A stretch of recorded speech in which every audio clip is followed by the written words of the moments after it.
தேவனுக்கே மகிமை உண்டாவதாக. இந்த புதிய நாளிலும் கர்த்தர் உங்களுக்கு அருளும் ஆறுதலின் மன்னா. நான் உனக்கு விரோதமான எல்லா அந்தகார கட்டுகளையும் உடைத்து சாபத்தை ஆசீர்வாதமாக மாற்றி உன்னை பாதுகாத்து உயர்த்துவேன். என்னாகும் 23:23. யாக்கோபுக்கு விரோதமான மந்திரவாதம் இல்லை, இஸ்ரவேலுக்கு விரோதமான குறி சொல்லுதலும் இல்லை. கிறிஸ்துவுக்கு பிரியமானவர்களே, என் வாழ்க்கையில் எவ்வித முன்னேற்றமுமே இல்லையே என்று சொல்லி உங்களுக்கு விரோதமாக சதித்திட்டங்கள் அல்லது பில்லிசூரியங்கள் செயல்படுவதாக பயப்படுகிறீர்களா? ஆவிக்குரிய இஸ்ரவேலர்களாகிய நமக்கு விரோதமாக எழும்பும் எவ்வித மந்திரவாதமும் குறி சொல்லுதலும் பில்லிசூரியங்களும் இல்பொருளாகும் என்று கர்த்தர் என்று வாக்கு கொடுக்கிறார். சர்வ வல்லமையுள்ள தேவன் உங்கள் பட்சத்தில் இருக்கும்போது எந்த ஒரு அந்தகார வல்லமையோ அல்லது மந்திரவாதமோ உங்களை ஒன்றும் செய்யவே முடியாது. தேவனுடைய மாபெரும் பாதுகாப்பு உங்களை சுற்றிலும் இருக்கிறது.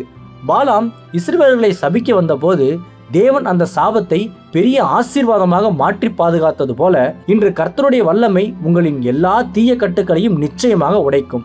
ஏசாயா 54:7 வாசிப்பது போல உங்களுக்கு விரோதமாக உருவாக்கப்படும் எந்த ஆயுதமும் வாய்க்காதே போம்.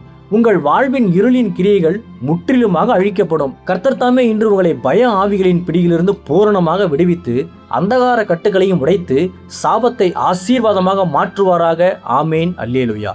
ஜெபிப்போம். என் அன்புள்ள பரிசுத்த பரலோக பிதாவே, இந்த புதிய நாளுக்காக உமக்கு ஸ்தோத்திரம்.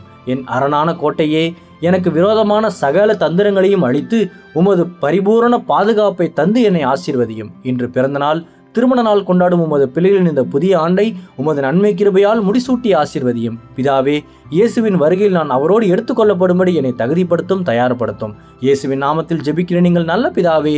ஆமேன். மாரநாதா.